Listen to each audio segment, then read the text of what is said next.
اسی ماحول نے ادنا کو اعلیٰ کر دیا دیکھو۔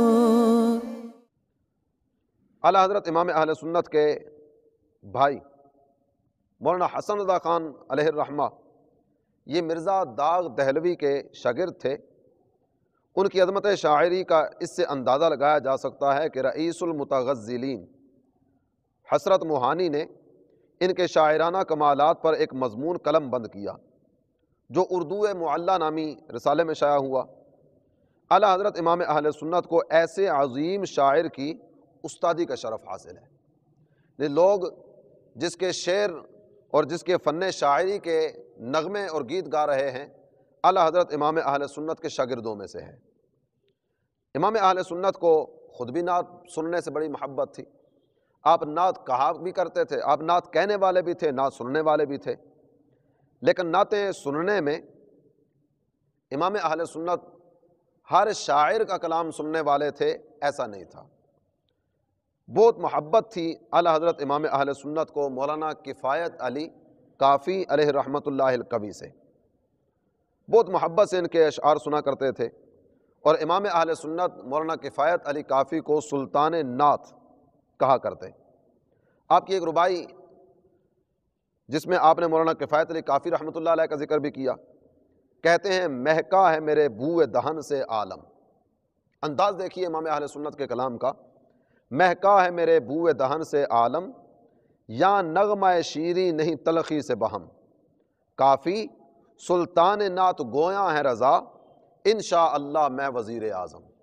مولانا کفایت علی کافی رحمۃ اللہ علیہ کے بعد امام اہل سنت کا جو نعت کہنے کا انداز تھا، یہ امام اہل سنت کی عاجزی ہے۔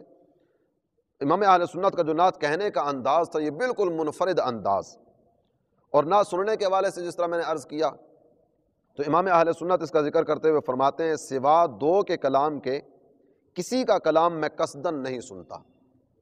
وہ دو کون ہیں؟ ایک مولانا کفایت علی کافی اور دوسرے حسن میاں، یعنی اعلیٰ حضرت کے بھائی، کہ ان کا کلام اول سے آخر تک شریعت کے دائرے میں ہے۔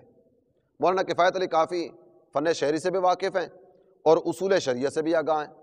مولانا حسن رضا خان رحمۃ اللہ علیہ تو ویسے ہی استاد زمن مشہور ہیں کہ اللہ تعالیٰ جل جلالہ نے ان کو استاد زمن اور شہنشاہ سخن بنایا۔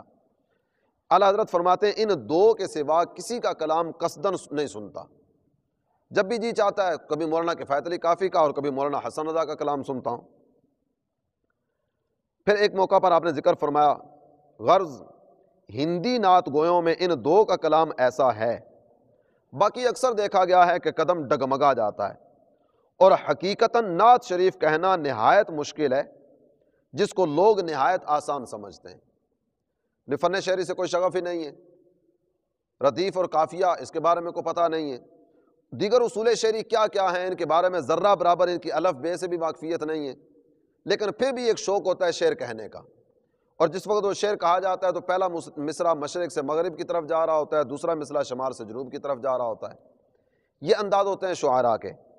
تو اعلیٰ حضرت فرماتے ہیں کہ اکثر دیکھا گیا ہے کہ قدم ڈگمگا جاتا ہے، اور حقیقتاً نعت شریف کہنا نہایت مشکل ہے جس کو لوگ نہایت آسان سمجھتے ہیں۔ اس میں تلوار کی دھار پر چلنا ہے، یہ نعت کہنا گویا تلوار کی دھار پر چلنا ہے کہ اگر بڑھتا ہے تو الوہیت میں پہنچ جاتا ہے، سرکار کے مقام کو بڑھائے گا تو معاذ اللہ ثم معاذ اللہ شرک میں پڑ جانے کا خوف ہے، اور کمی کرے گا تو تنقیص ہو جائے گی۔ امام اہل سنت آپ کی نعتیہ شاعری کو دیکھا جائے نا، تو جس طرح آپ نے یہ ذکر کیا کہ تلوار کی دھار پر چلنا نعت کہنا، یہ اس سے بھی زیادہ مشکل ہے۔ تو امام اہل سنت پر اللہ تعالیٰ جل جلالہ کا فضل و کرم کہ آپ کا ایک ایک شعر بھی دیکھیں گے نا تو یہ پورے کا پورا میزان شریعت پر تول کر دیکھیں گے تو پورے کا پورا نظر آئے گا، نہیں کہیں بھی 19-20 کا بھی چکر نہیں ہے۔ اس کی ایک وجہ یہ ہے کہ اعلیٰ حضرت امام اہل سنت نے ذکر فرمایا کہ قرآن سے میں نے نعت گوئی سیکھی، یعنی آداب شریعت رہے ملحوظ۔ قرآن کس انداز میں محبوب کے درجات کو بیان کرتا ہے، اور قرآن کس پیارے انداز میں نبی پاک صلی اللہ تعالیٰ علیہ وسلم کی نعت بیان کرتا ہے، قرآن کو پڑھ پڑھ کے میں نے نعت گوئی سیکھی۔ جو قرآن کہتا ہے اسی سے برکتیں لیتے ہوئے میں نعت کہنا شروع کر دیتا ہوں۔ قرآن سے میں نے نعت گوئی سیکھی، یعنی آداب شریعت لہ ملحوظ۔ اسی ماحول نے ادنا کو اعلیٰ کر